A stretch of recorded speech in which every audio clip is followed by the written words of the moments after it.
Scarlett threw the engagement ring at me like it was nothing more than a worthless trinket. "You're just a backup plan, Jonathan. Joshua's finally back. You should be grateful I even gave you a chance." I stood frozen in that luxury suite, the velvet curtains fluttering behind her like they were trying to block the truth. She turned around and walked away, her heels clicking against the marble floor, each step sounding like a nail in the coffin of everything we built. That night, she posted a video online. In it, she was smiling, radiant, holding hands with Joshua beneath a skyline I had once promised to show her. Her caption read, "Finally with the one I always loved." The post hit 1 million views before the clock struck midnight. The same night, I received an email that changed everything. Joshua, my classmate, my rival, the guy who once lost every design competition to me, had returned as the new global director. And effective immediately, I'd be reporting to him. Scarlett didn't just leave me. She fed my achievements to the very man who had built his identity on trying to be me. 2 weeks later, at the International Jewelry Forum, I stood at the registration table, ready to present my latest line.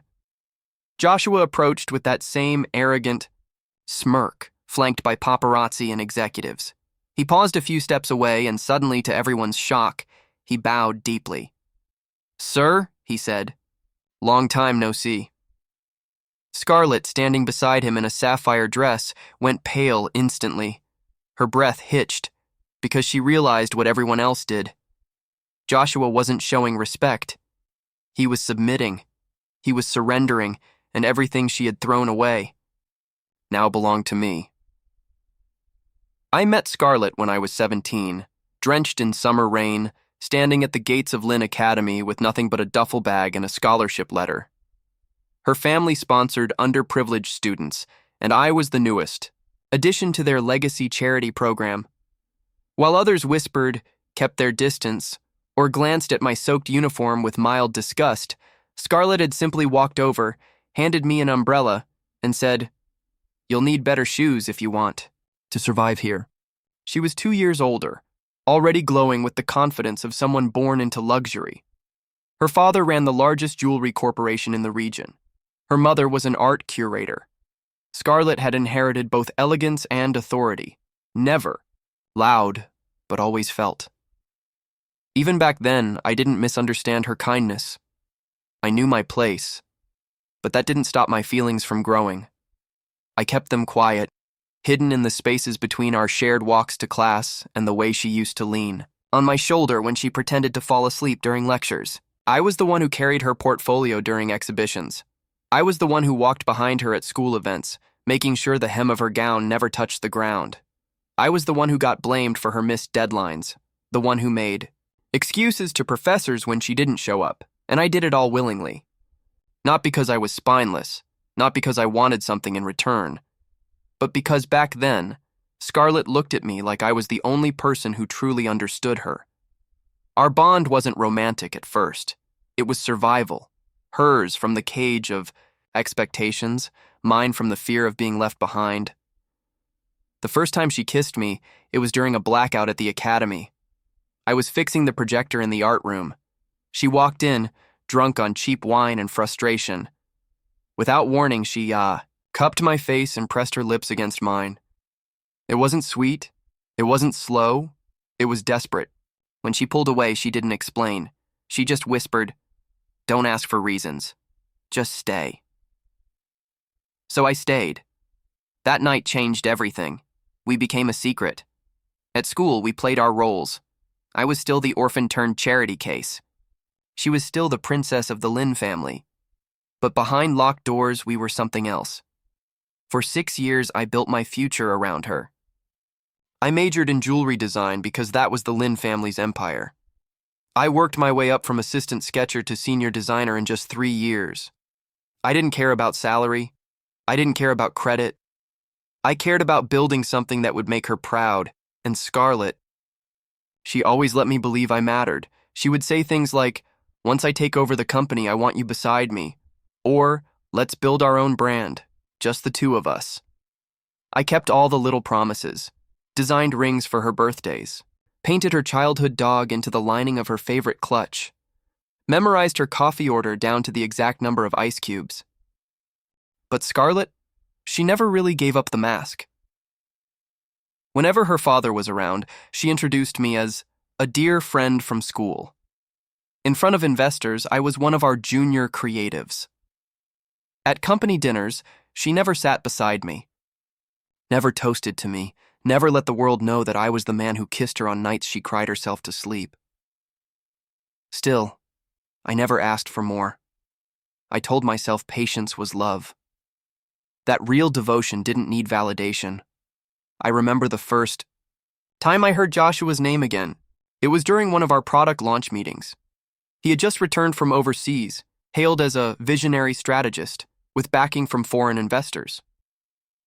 Scarlett's eyes lit up when his name came up. I noticed. She said it was nothing. That he was just an old friend, someone from her past.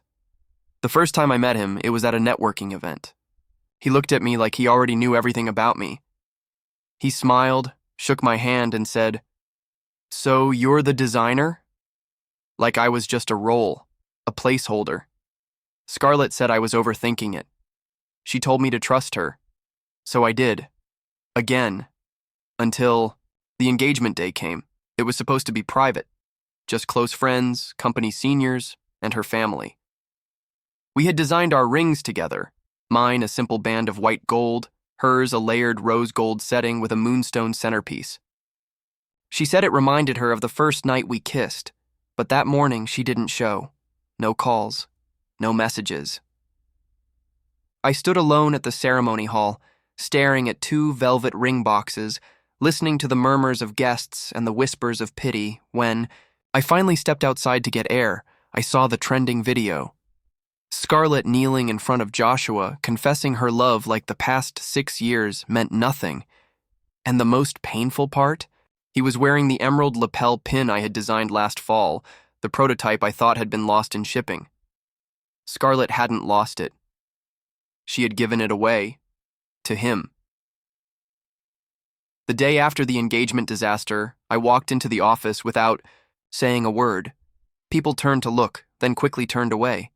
Some pretended to be busy. Others whispered, thinking I couldn't hear. But I heard everything. Is that him? The one Scarlett left? Poor guy.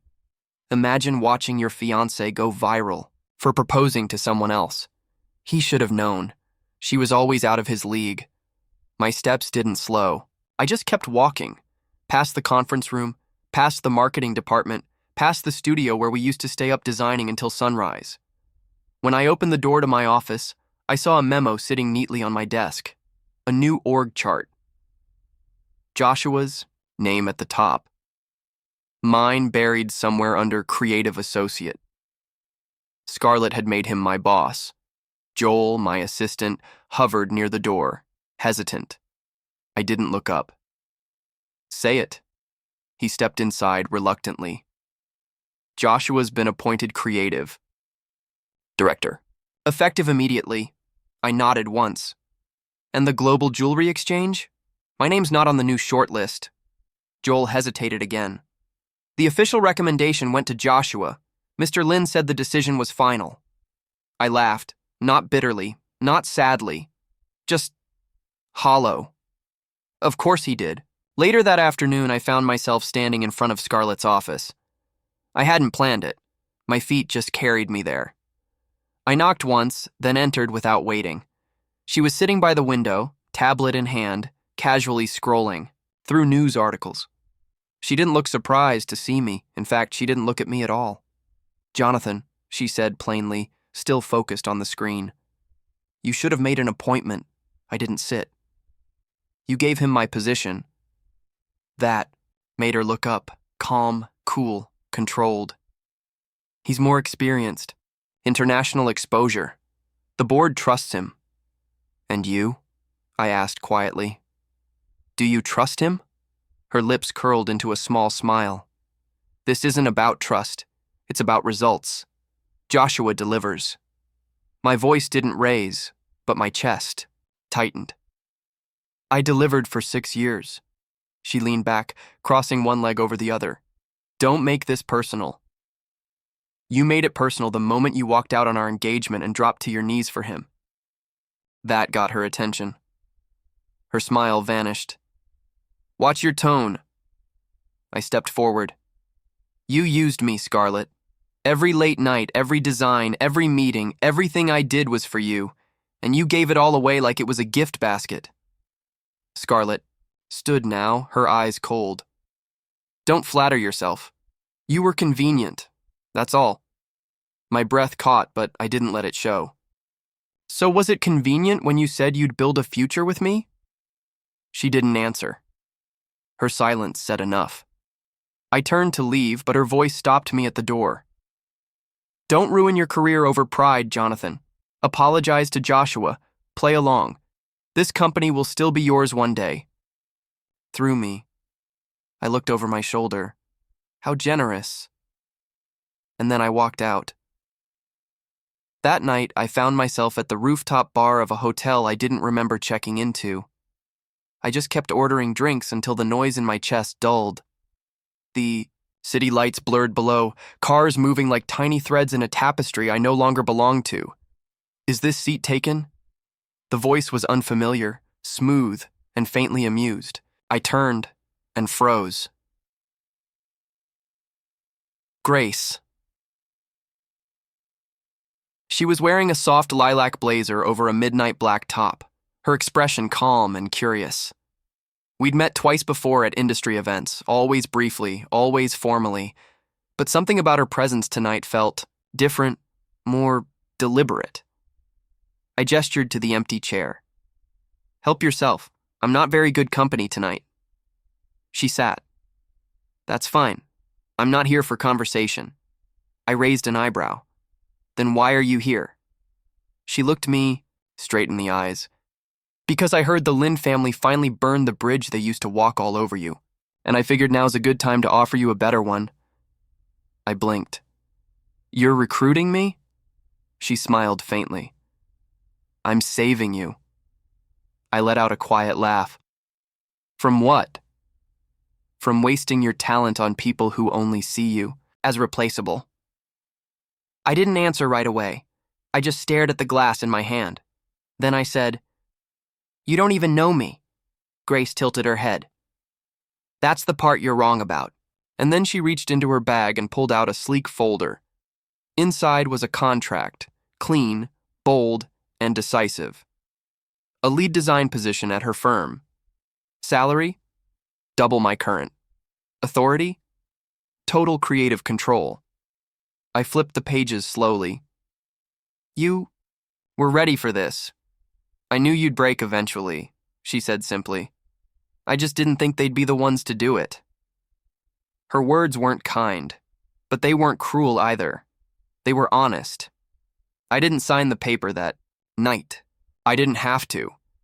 But something shifted in me the moment she stood up to leave and said, Let me know. You deserve better than to be someone's stepping stone. And for the first time since Scarlett left me standing at that altar of false promises, I finally believed it.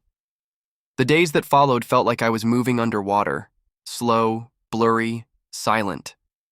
The office was colder now. Colleagues avoided my gaze like my fall from grace might be contagious.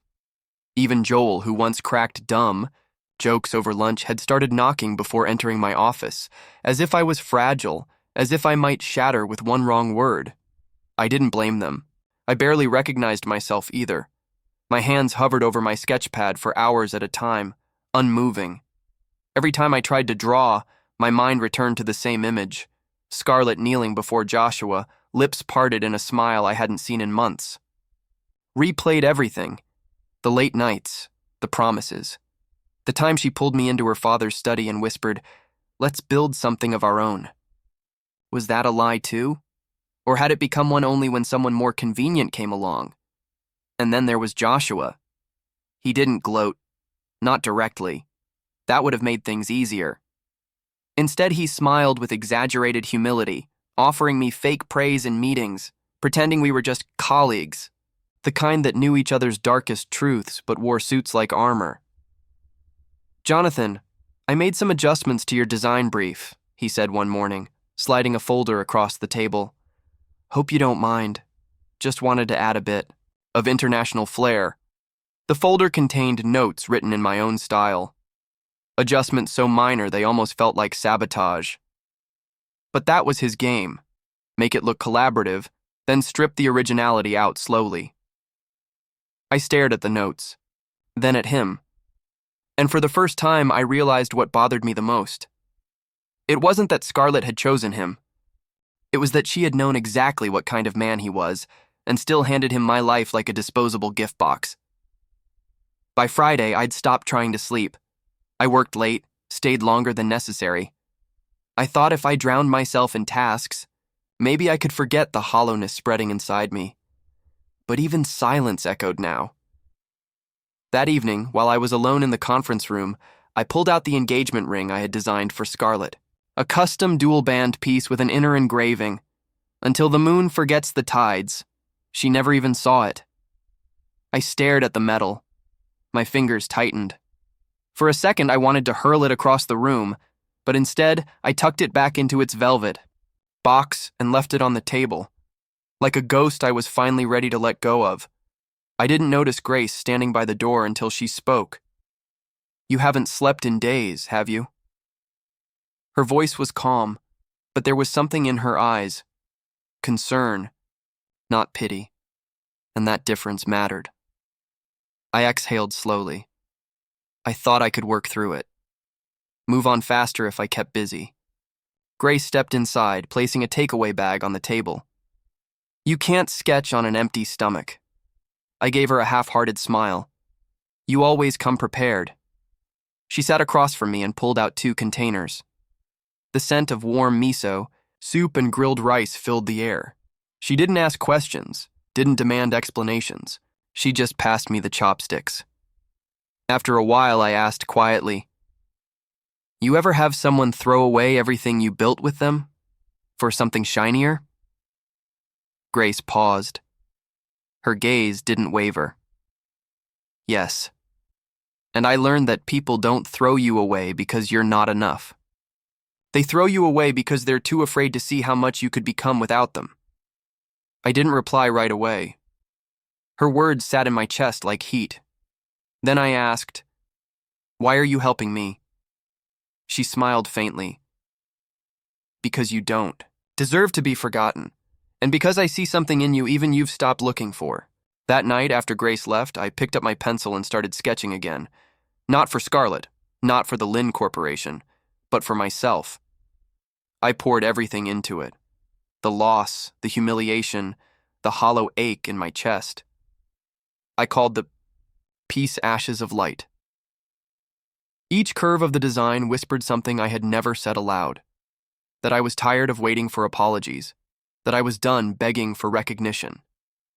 That I wasn't meant to stand behind someone else's spotlight. By the time I finished, the sun was rising. And for the first time in weeks, I felt like I could breathe again. But the world wasn't done testing me. At the next board meeting, Joshua presented a new collection pitch, and I watched, breath caught in my throat, as he unveiled Ashes of Light. My design, line for line. He didn't even bother to change the title. Scarlett sat at the head of the table, legs crossed, unreadable. I waited for her to stop him, to say this wasn't his work, but she didn't. She only glanced at me once, and then she looked away. Joshua smiled and said, "This piece represents personal transformation, rising from betrayal." The key words cut deeper than any insult. He was stealing my work, using my pain, and wrapping it in his name. Scarlett wasn't stopping him, and I realized this wasn't just betrayal. This was war. The boardroom remained silent as Joshua stood there, arms folded, soaking in the applause. Executives nodded in approval. A few even whispered about fast-tracking the design into production. I sat motionless, my fingers tightening around the edge of the table. The sketch on the screen in front of me wasn't inspired by my pain. It was my pain. Every line, every curve. Even the shading I had done half awake one night, when grief wouldn't let me sleep. And yet no one questioned it. No one asked where it came from. because the name attached to it was Joshua. Scarlett remained composed throughout, her expression distant. At one point, our eyes met. She didn't blink, didn't flinch, just looked right through me as if we were strangers. The meeting adjourned. People filtered out. Joshua walked by, pausing only to say, "Tough break, huh? Maybe next time." I didn't respond. My voice would have betrayed me. Joel caught up to me in the corridor. He looked pale. "That was your piece, wasn't it?" Didn't answer. I didn't need to. He already knew. That night, I didn't go home. I returned to the office, locked the door, and opened every folder in the shared design archive. Sure enough, my file had been accessed 2 nights ago, modified. Renamed. The audit trail led back to Scarlett's login. She had done it. She had personally handed him my work. My vision blurred. But not from sadness this time, not from heartbreak. What I felt now was clean, steady, and sharp. Betrayal was one thing, but calculated sabotage, that was something else entirely. I left the office at dawn and went straight to Grace's studio. She was already inside, hair tied up, headphones around her neck, quietly sketching under warm lights.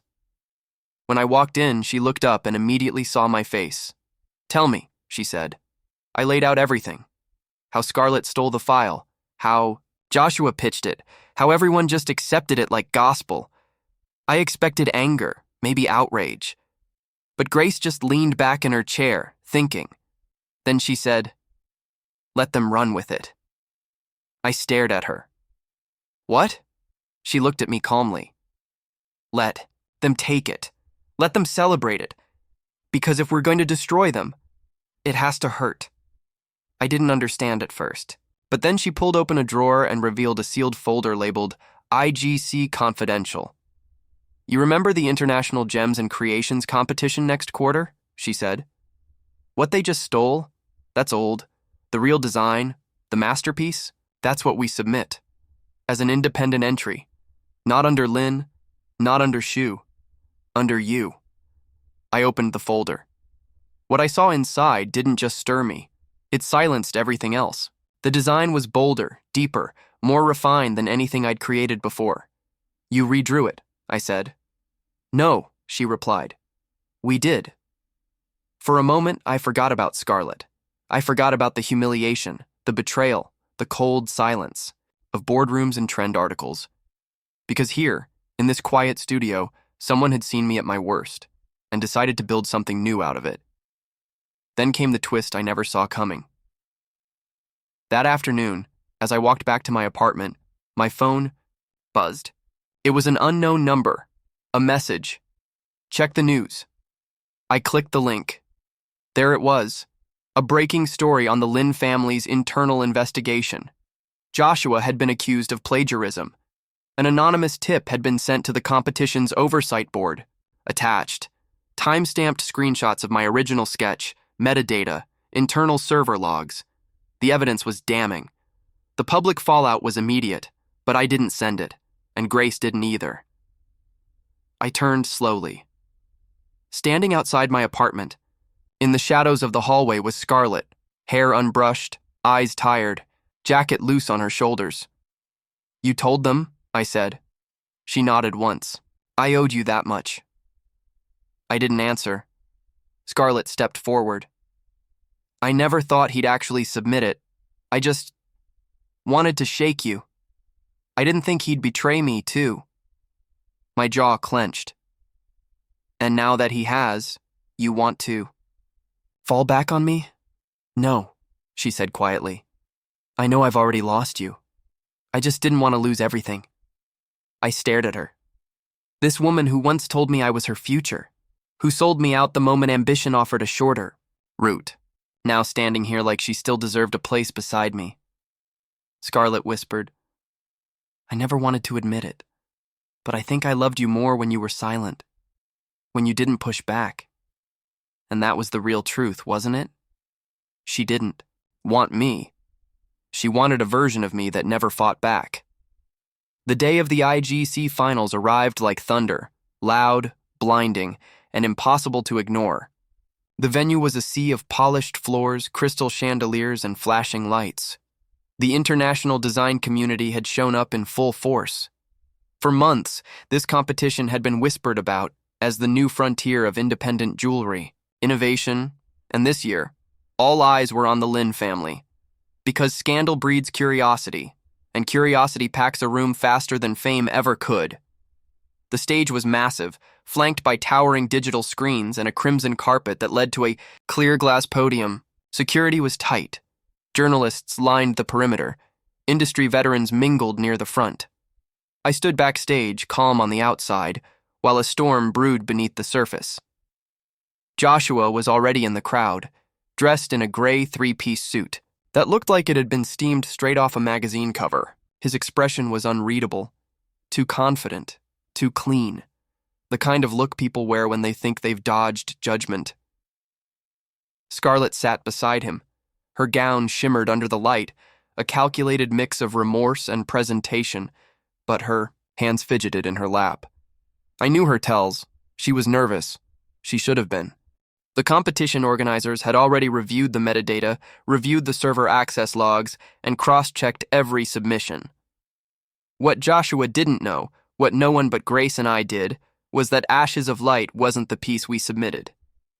We submitted Ashes Reborn, a completely reimagined version.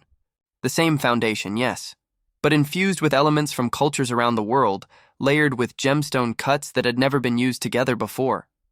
A band that rotated mechanically with hand-etched constellations. Grace called it the story only survivors could tell. And that's what we were. Survivors. The host called my name. I stepped onto the stage with steady feet and a clear gaze. The moment I placed my piece on the rotating platform, the room fell into silence. Spotlights shifted, cameras zoomed in. The rotating mechanism caught the light in a way that made the ring glow like it was alive. Gasps rippled across the room. The host leaned into the mic. From independent designer Jonathan Cross, a piece titled Ashes Reborn, a symbol of loss, betrayal, and the quiet power of reinvention. The applause started slow, uncertain. Then it built and built, until it felt like the entire hall had erupted. I stood motionless as people rose from their seats. I didn't smile. I didn't bow. I just looked into the crowd and locked eyes with the two people who once decided I wasn't enough. Scarlett's hands froze mid-clap, her face drained of color. Joshua sat stone-faced, but that wasn't the climax. Not yet. That came when the host invited the finalists back on stage for judge commentary, and Joshua, uninvited, stepped forward with his mic. He cleared his throat. There's been a lot of talk this year, about ownership, about originality. Scarlett reached for his arm, whispering something through clenched teeth. He pulled away. I want to say something, he continued, about the man standing on this stage. I narrowed my eyes, jaw clenched. I didn't trust him. He turned to me. I stole from him. A sharp inhale echoed through the room. Joshua's voice shook, just enough for the room to believe it was sincerity. I took something that wasn't mine, a piece that came from his heart, and I claimed it because I was afraid I couldn't win otherwise. The cameras zoomed in, judges leaned forward. But even after that, Jonathan didn't retaliate. He created something even more powerful, even more honest. He paused, looking down, then back up. And I want to say this publicly. Sir, I was wrong. That word, sir, carried like a gunshot. It wasn't apology. It was submission. Scarlett stood slowly, her lips parted in disbelief. She tried to smile, to hold on to her dignity. But her eyes betrayed her. Because she finally understood what Joshua had just done. He hadn't. Just confessed. He had bowed, and that moment shattered everything she thought she controlled. The audience began whispering. Some clapped, some just stared. I didn't move. I didn't even blink. I took the mic. You're not wrong, I said. But you're not forgiven either. Joshua swallowed hard. I saw his throat tighten. I stepped closer. You see, I spent years building a life I thought I wanted. A life for someone else. Every piece I designed, every trophy I won, I placed them in a room that didn't have my name on the door. Scarlett's eyes welled, but she didn't speak. I turned to the audience. I gestured toward Ashes Reborn. This isn't about revenge. It's about clarity. It's about knowing who you are when the people you love stop clapping. I looked back at Scarlett, then at Joshua. You didn't just underestimate me, I said slowly. You forgot I was watching. Then I walked off stage. Behind the curtain, Grace waited. She didn't say anything. She just smiled and handed me a cold bottle of water like it was just another day. You handled that well, she said. I chuckled. I didn't punch him. That's already growth. Grace's expression softened. They're going to chase headlines. Spin this into a redemption arc for him. Maybe even for her. Doesn't matter. You've already won. I leaned back against the wall, breathing out slowly. You're right.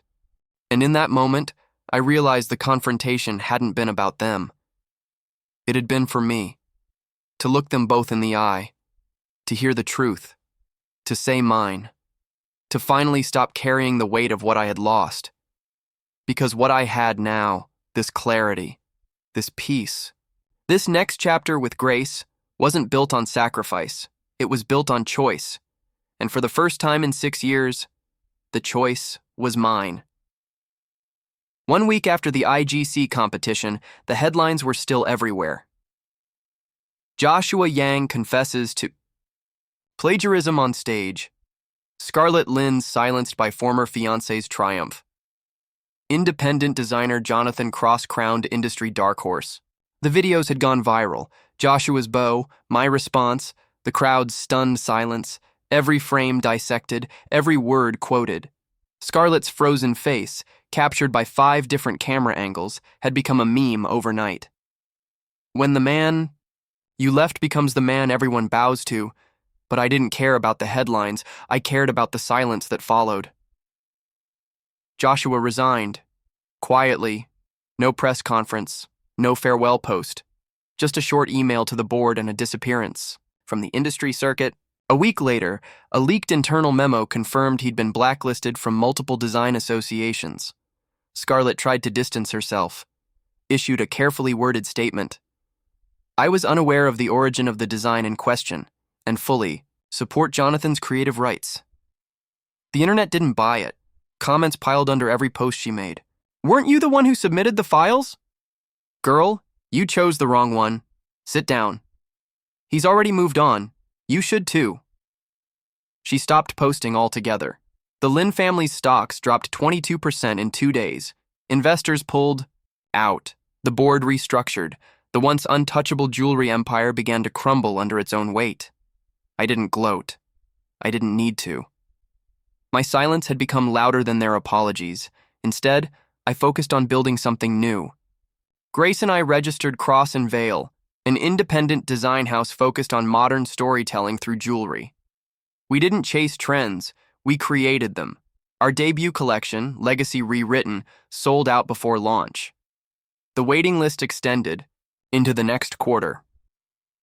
People didn't just want the designs, they wanted the story behind them, but closure didn't come through success alone. It came in the form of a single letter. It arrived in a cream-colored envelope with my name handwritten in cursive across the front. No return address, no logo, just one page inside.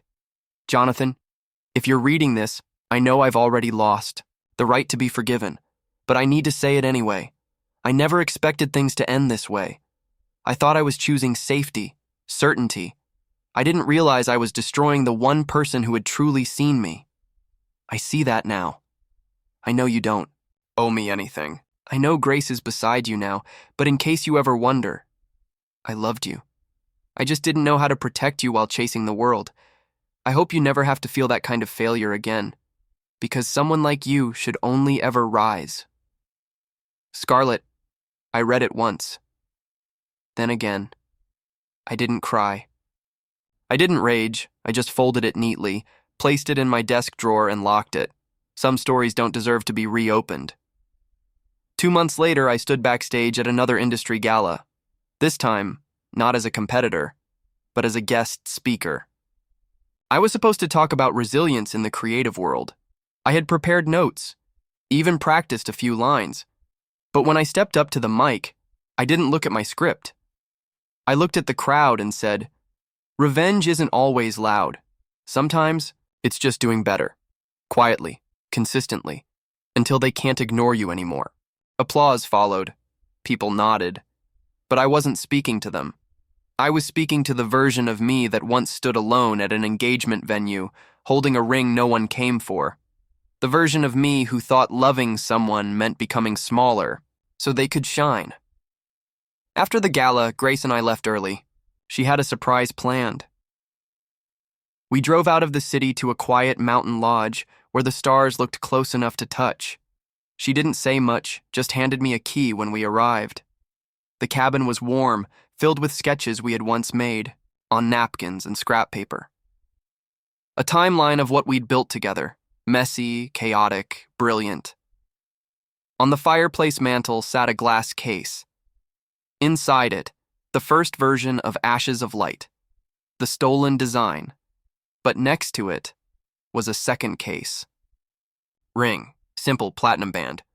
In the center, a sapphire that shimmered with hints of violet and gray, like bruises that had healed. I turned to Grace. She just smiled. "I figured it's your turn to be chosen." I didn't speak. I didn't have to. I took her hand, and for the first time in years, I felt full. Not in a way that depended on anyone else, not in a way that needed validation, just full. Later that night, I opened my phone out of habit and paused. A breaking news alert. Scarlett Lynn steps down as CEO, new statement shocks industry. I clicked. Her face filled the screen. Thinner. Now. Tired. But her voice was steady. I've spent years building a company that forgot the people behind the designs. I enabled theft. I prioritized image over integrity. And in doing so, I lost someone I'll never get back. But this isn't an apology tour. This is an exit. I'm leaving the industry, and I hope those who remain do better than I did. It was the most honest thing I'd ever heard her say, but it changed nothing, because I didn't need her to fall for me to rise. She had already collapsed when the man she chose bowed to the man she discarded.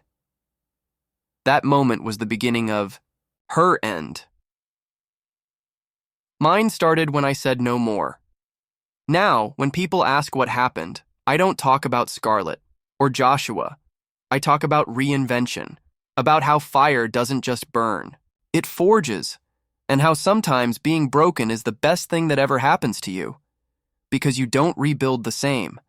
You rebuild sharper, stronger, untouchable.